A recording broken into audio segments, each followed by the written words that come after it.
Welcome to my channel. আমি সাহনা নওয়াজ আজ আপনাদের সামনে নিয়ে এসেছি চিংড়ি বা পর্ন মালাইকারি রেসিপিটি।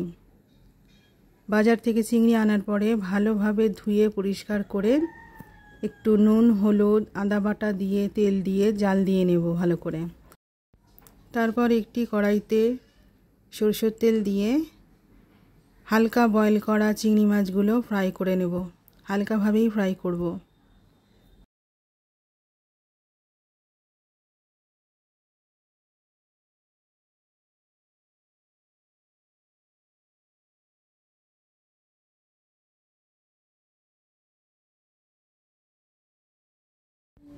এই দেখুন, এইভাবে হালকা ফ্রাই হয়ে যাওয়ার পর তুলে নেব চিংড়ি মাছগুলো। এবার ওই তেলেই, যদি তেল কম থাকে অল্প পরিমাণ তেল দিয়ে তাতে গোটা গরম মশলা আর তেজপাতা দিয়ে দেব। তারপর ওই তেলে দুটি পেঁয়াজ ও একটি টমেটো ভালো করে পেস্ট করে তেলে দিয়ে ভাজতে থাকবো। প্লিজ বন্ধুরা, যারা আমার চ্যানেলটি দেখছেন তারা আমার চ্যানেলটি প্লিজ সাবস্ক্রাইব করে দিন, লাইক ও কমেন্ট করে জানান। পেঁয়াজ বাটা দেওয়ার পরে তাতে 1 চামচ নুন দিয়ে দেব ও আদা রসুন বাটা দিয়ে দেব।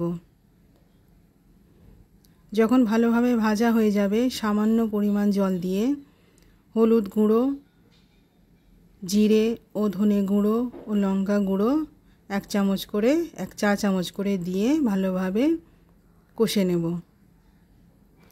ততক্ষণ পর্যন্ত কষতে থাকবো যতক্ষণ না তেল ছাড়ে। এই দেখুন এইভাবে।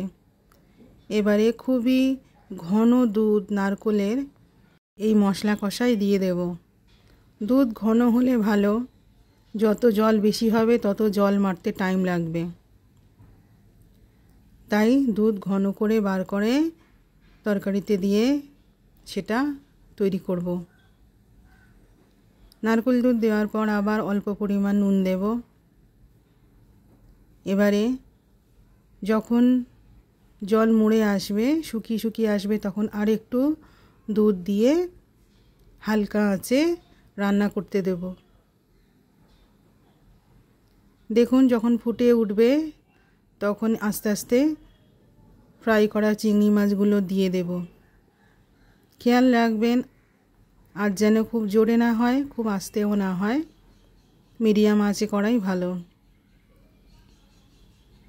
এটি খুবই টেস্টি একটি রেসিপি, আমার বাচ্চাদের খুবই প্রিয়। কোনো অকেশনে, ফেস্টিভ্যালে, জন্মদিনে, এমনকি চিলড্রেন্স ডেতেও আমাকে এই রেসিপিটি বানাতে হয়। সামান্য চিনি দিয়ে দেবো। দেখুন থিকনেস চলে এসছে। নারকেল দুধটা যত মুড়বে শুকোবে তত গাঢ় গাঢ় ভাবটা চলে আসবে। এবার উপর থেকে 1 টেবিল চামচ ঘি ও গরম মশলা পাউডার 1 চা চামচ দিয়ে দেব। দেখুন বন্ধুরা, রেসিপিটি প্রায় রেডি। উপর থেকে তেল ছেড়ে এসছে আর কনসিস্টেন্সি দেখুন একদম ঠিক হয়ে গিয়েছে। এটি পোলাও, সাদা ভাত, বাসন্তী পোলাও যা কিছুর সাথেই খাবেন দারুণ টেস্ট লাগবে। আপনারাও ট্রাই করুন, ট্রাই করে জানান কেমন হয়েছে কমেন্ট করে। ধন্যবাদ।